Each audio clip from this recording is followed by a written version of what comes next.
Hello, welcome to Chapter 6, homework questions 85 through 90. Question 85. A human resource manager recorded the experience and hourly wage for a sample of 10 technology workers. So given the year's experience and the hourly wage, you can see in the table.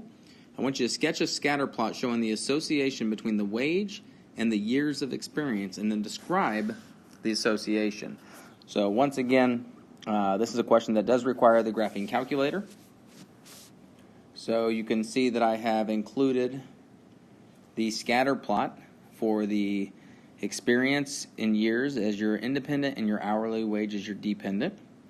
And then showing the association that the more experience that you have, the higher your hourly wage is going to be. So we want to describe the association. So in terms of describing the association, remember there's 4 things that we want to describe. We want to describe its direction, its strength, its form, and then its outliers.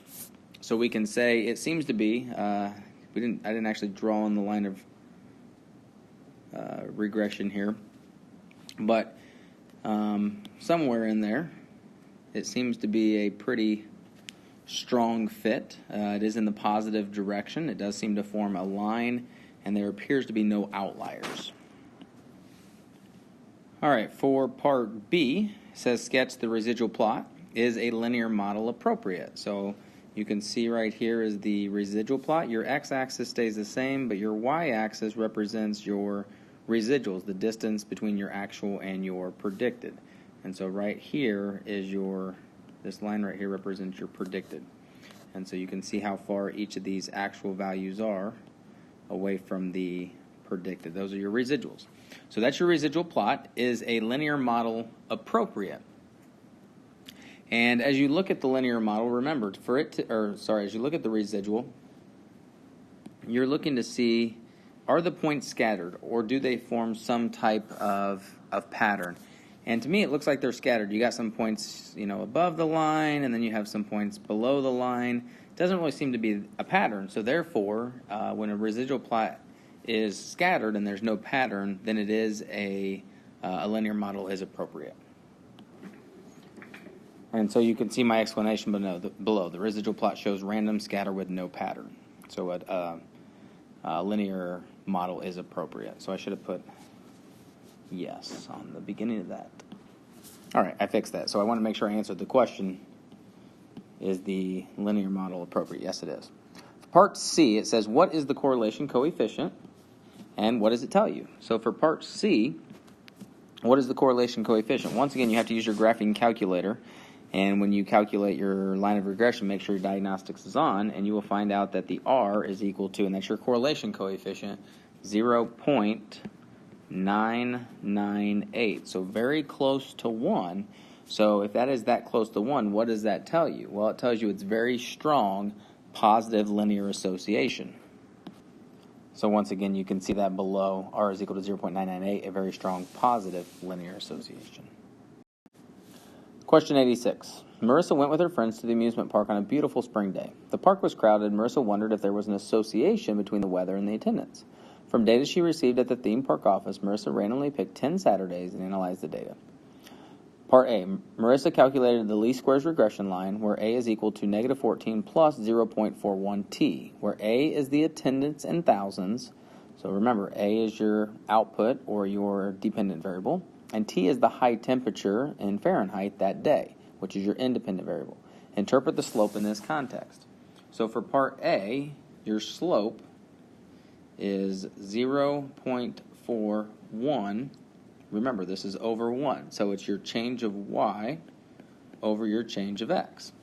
And so really, maybe I should be careful with my variables. My change of y is actually my change of A, and my x is actually my change in t.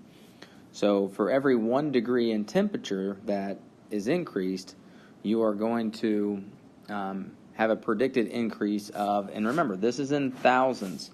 So if it's 0.41, that's 410 park visitors. So that's what that increase is going to be. Question B. The residual plot Marissa created is shown at the right. On days when temperatures were in the 80s, would you expect the predictions made by Marissa's model to be too high, too low, or pretty accurate? All right, so once again, we're looking in the 80s range, which is somewhere in here, so these points up there. Would you expect the predictions made by Marissa's model? Remember, the predictions are right here.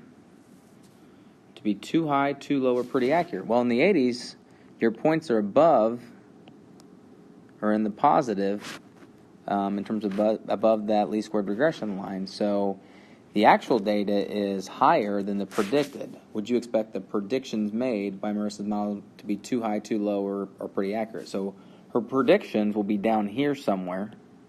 So compared to the actual, they will actually be too low. Question C. What was the actual attendance on the day when the temperature was 95 degrees? So the residual plot doesn't give us the actual attendance. We're going to have to look at 95 degrees. It looks like that's this one right here on the far right. How far it is, so we need to look at the residual. And we want to know what this predicted value is right here. So we're going to have to use our equation to figure out what the predicted was, what the residual looks like, because we don't know exactly, to be able to find what the actual attendance was. So let's first start by finding the prediction for 95 degrees Fahrenheit day. All right, so I went through and worked through that. I found the predicted to be 24.95. That's thousands of people, though. So the residual was about -7.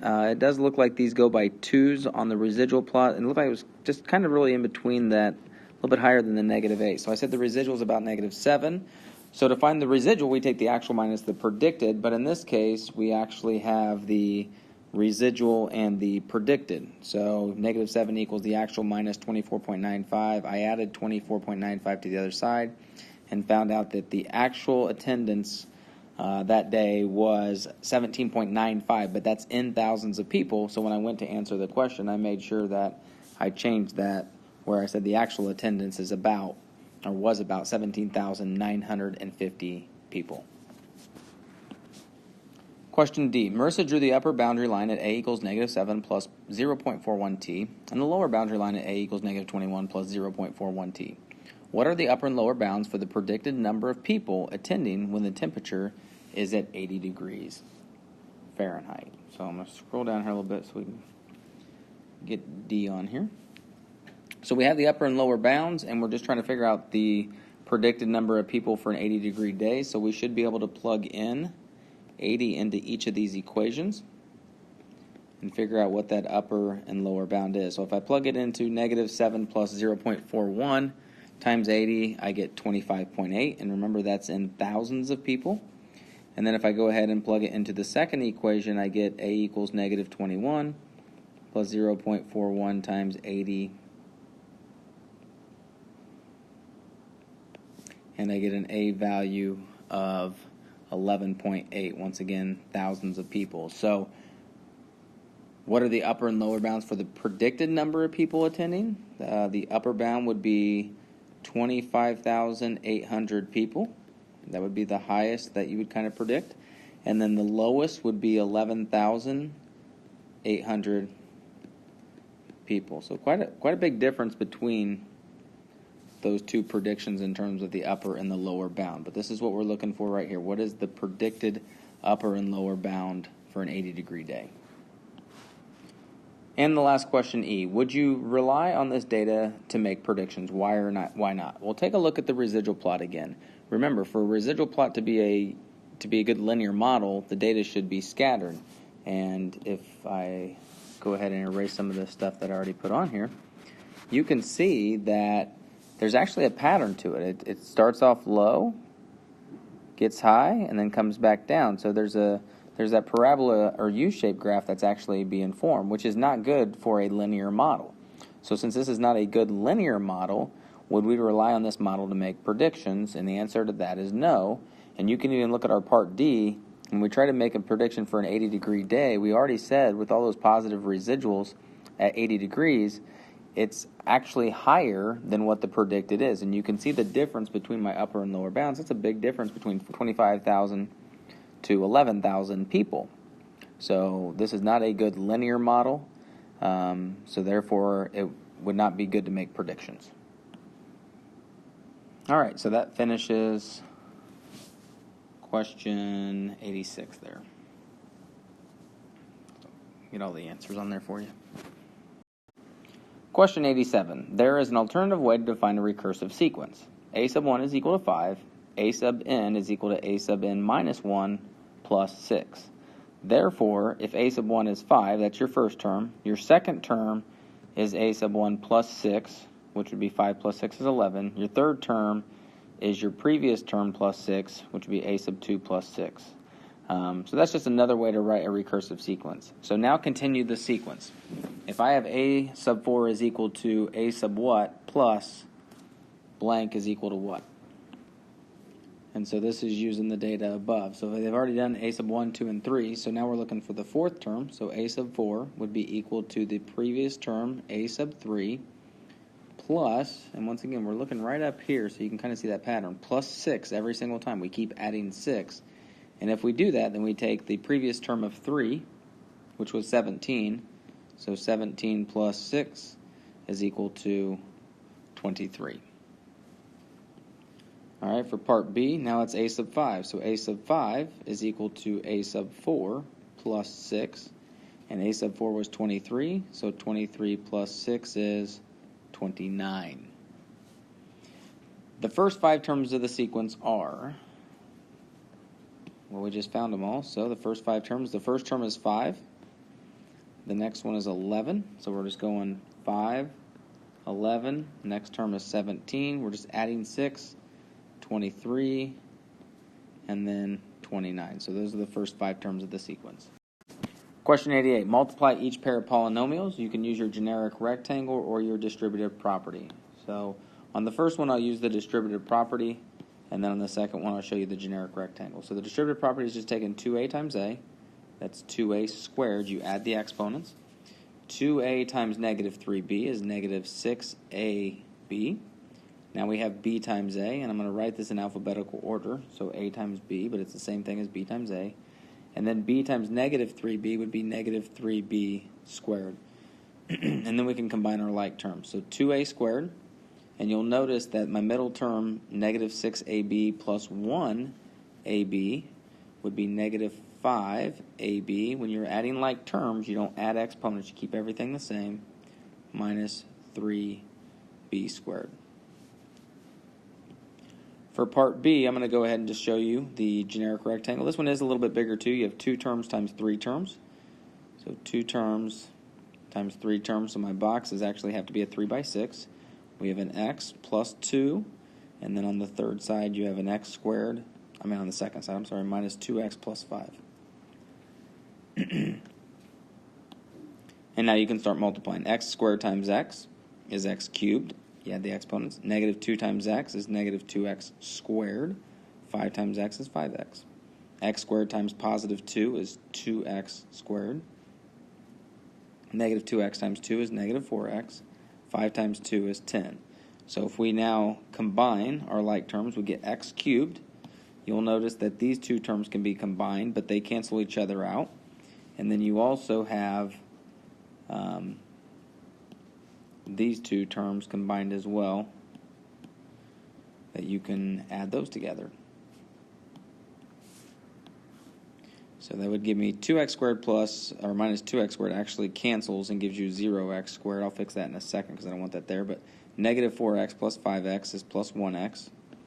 And then plus 10, you can't combine. So it looks like I get x squared, or x cubed, sorry. X cubed plus x plus 10 when we multiply the binomial times the trinomial. Question 89. Given the sequence 2, 10, 50, and 250, complete parts A through C below. So what kind of sequence is this? Well, I'm going to set this one up as a chart, just to maybe help you visualize it a little bit better. So the first term is 2, the second term is 10, third term is 50, and the fourth term is 250. So how do you get from one term to the next? Well, if you take 2 times 5, 10 times 5, and 50 times 5, you get the next term on each of them. So what kind of sequence is this? When you multiply, this is your geometric sequence, which means you have a multiplier. On part B, it says describe the shape of the graph. Since it is geometric, it's not linear, it's nonlinear. We could just call it, at this point, there's different kind of curved graphs, but it's a curved graph. If you wanted to give a better shape of it, you could actually draw a picture where it kind of looks like that. And for part C, it says write an explicit equation for the sequence.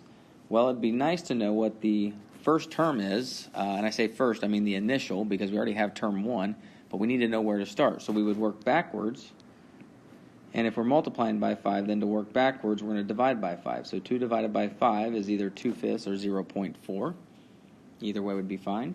So to be able to write our sequence as an explicit equation, we would say T of n is equal to my initial, which is 2/5 or 0.4, times my multiplier of 5 raised to the n power. Okay, so you have your initial, your multiplier, and then that's being raised to the n power. And question 90, solve each equation below. So it looks like we're looking at equations with one variable. And the first thing I'm going to do on A is I'm going to distribute the -4 to each of those two terms. So -4 times x is -4x.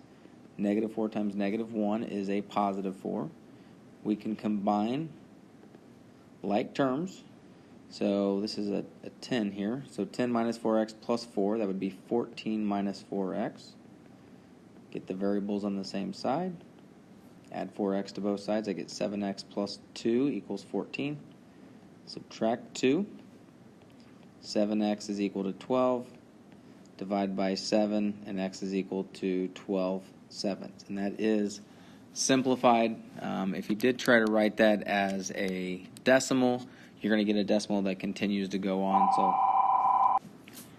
get a decimal that continues to go on, and so we just want the exact value instead of rounding, since this is just a generic solving problem. Part B, let's go ahead and distribute the 4. That would be 4x minus 4. Don't forget to go to the second term as well. And then on the next one, it's -2 that is being distributed, so that's -6x minus 10 is equal to -3x plus 1. Combine your like terms. 4x minus 6x is -2x. And then -4 and -10 is -14. So now we're back to kind of the same part we were on the other one. We're going to get our variables on one side. So I'm going to add the 3x to get x minus 14 equals 1. Add the 14, try to get ahead of myself there. Add the 14 to the other side, and we get x equals 15. And we could once again plug that in to check to make sure it is correct.